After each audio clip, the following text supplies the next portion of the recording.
नमस्कार। आज हमारे पास ना बॉलीवुड की दुनिया से कई सारी दिलचस्प बातें हैं।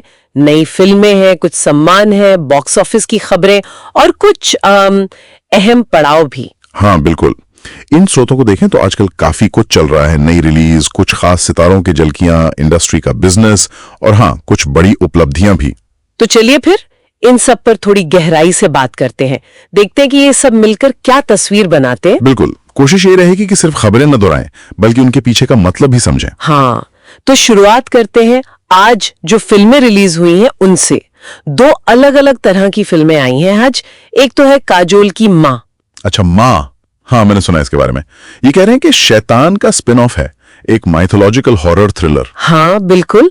और जो शुरुआती रिएक्शन आ रहे हैं ट्विटर वगैरह पर, लोग काजोल की एक्टिंग की बहुत तारीफ कर रहे हैं। ये तो अच्छी बात है। काजोल वैसे भी दमदार एक्टिंग के लिए जानी जाती है। सही कहा। और दूसरी तरफ एक बिल्कुल अलग जॉनर की फिल्म है, वेल डन सीए साहब। ये सीए स्टूडेंट्स पर बनी है। अच्छा, सीए स्टूडेंट्स पर। ये दिलचस्प है, मतलब ड्रामा फिल्म होगी। हाँ, एक ड्रामा है जो उनके संघर्ष और जिंदगी को दिखाता है। ये भी आज ही देश भर में रिलीज हुई है। तो दर्शकों के पास चॉइस है आज, हॉरर भी और ड्रामा भी। बिल्कुल। अच्छा, नई फिल्मों के साथ साथ इंडस्ट्री अपने लेजेंड्स को भी याद कर रही है। हाल में एक उमराव जान की स्पेशल स्क्रीनिंग हुई थी। हाँ, वो काफी चर्चा में रही, खासकर आलिया भट्ट ने जो किया। हाँ, वही आलिया भट्ट ने रेखा जी को ट्रिब्यूट दिया, और वो भी सिलसिला वाली उनकी आइकॉनिक साड़ी पहनकर। बड़ा प्यारा जेस्चर था। बहुत ही सुरुचिपूर्ण। और फिर खुद रेखा जी वहां मौजूद थी और उन्होंने तो अनिल कपूर को डांस भी करा दिया। मतलब उनका चार्म आज भी वैसा ही है। सही में। और उसी इवेंट में आशा भोसले जी ने भी गाया, 91 की उम्र में। अरे हाँ, 91 साल। ये दिखाता है कि इन दिग्गजों का पैशन और उनकी कला आज भी कितनी जीवंत है। कमाल है, सच में कमाल है। अच्छा, अब जरा बॉक्स ऑफिस की तरफ चलें। आमिर खान की सितारे जमीन पर का पहला हफ्ता कैसा रहा? हाँ, उसके आंकड़े आए हैं पहले हफ्ते में करीब 88 से 89 करोड़ के बीच। 88-99 करोड़, तो ये ठीक ठाक शुरुआत कहेंगे? हाँ, एक सॉलिड स्टार्ट है।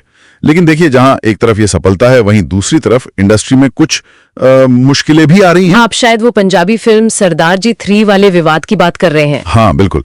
उसमें पाकिस्तानी एक्ट्रेस हानिया आमिर को कास्ट करने पर काफी तीखी प्रतिक्रिया हुई कुछ सेक्शन से। और उसका असर भी पड़ा है शायद? असर पड़ा है। खबरों के मुताबिक नीरू बाजवा ने फिल्म के प्रोमो हटा दिए हैं और प्रोड्यूसर का तो दावा है कि इस पूरे विवाद से फिल्म की जो अनुमानित कमाई थी उसे करीब 40% का नुकसान हो सकता है। 40%?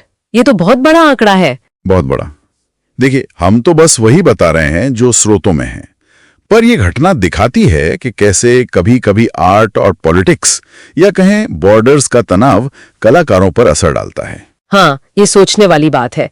लेकिन चलिए कुछ अच्छी खबरों पर भी आते हैं। भारतीय सिनेमा के लिए ग्लोबल लेवल पर भी कुछ अच्छा हुआ है। हाँ बिल्कुल, ये बहुत अच्छी खबर है। दो बहुत बड़े नाम, कमल हासन और आयुष्मान खुराना। हाँ, क्या हुआ? उन्हें academy of motion picture arts and sciences का मेंबर बनने का ऑफिशियल न्योता मिला है। अरे वाह, मतलब अब वो ऑस्कर में वोट कर पाएंगे? हाँ बिल्कुल, वोटिंग राइट्स मिलेंगे। पर ये सिर्फ वोटिंग की बात नहीं है। ये एक तरह से भारतीय सिनेमा, हमारी प्रतिभा, हमारी कहानियों को जो वैश्विक पहचान मिल रही है उसका सबूत है। बहुत बड़ा सम्मान है ये। ये तो वाकई बहुत बड़ी उपलब्धि है। भारतीय सिनेमा के लिए मील का पत्थर कह सकते हैं। निश्चित रूप से। और चलते चलते कुछ और छोटी मोटी झलकियां। शेफ रणवीर बरार का नाम सुना है? हाँ, जाने माने शेफ है। वो YouTube के साथ मिलकर कांस लायंस 2025 में भारत को रिप्रेजेंट कर रहे हैं। ये वो क्रिएटिविटी वाला फेस्टिवल है ना? हाँ, कांस लायंस एडवर्टाइजिंग और क्रिएटिविटी के लिए बहुत प्रतिष्ठित माना जाता है। ये भी अच्छी बात है, मनोरंजन से थोड़ा हटकर, पर भारतीय टैलेंट का ग्लोबल प्लेटफॉर्म। सही।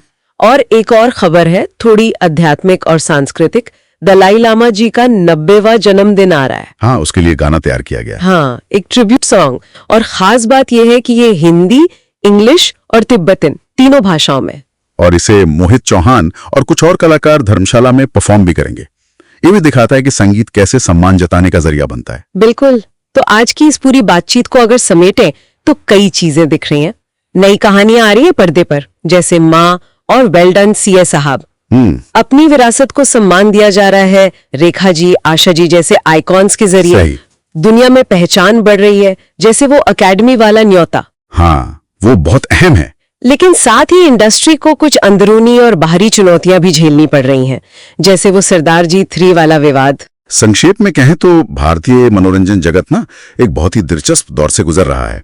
एक तरफ नयापन लाने की कोशिश है, दूसरी तरफ अपनी जड़ों से जुड़े रहने की, ग्लोबल लेवल पर पहचान बनाने की चाहत है, और साथ ही दर्शकों की, समाज की नब्ज को समझने की चुनौती भी। और यहीं से एक सवाल मन में आता है सोचने के लिए कि क्या इस तरह के जो सीमा पार कास्टिंग वाले विवाद हैं वो भविष्य में इंटरनेशनल कोलैबोरेशन पर असर डालेंगे, या फिर ये बस भारतीय प्रतिभा का जो ग्लोबल फुटप्रिंट बढ़ रहा है उसका एक साइड इफेक्ट है। इस पर सोचना दिलचस्प होगा।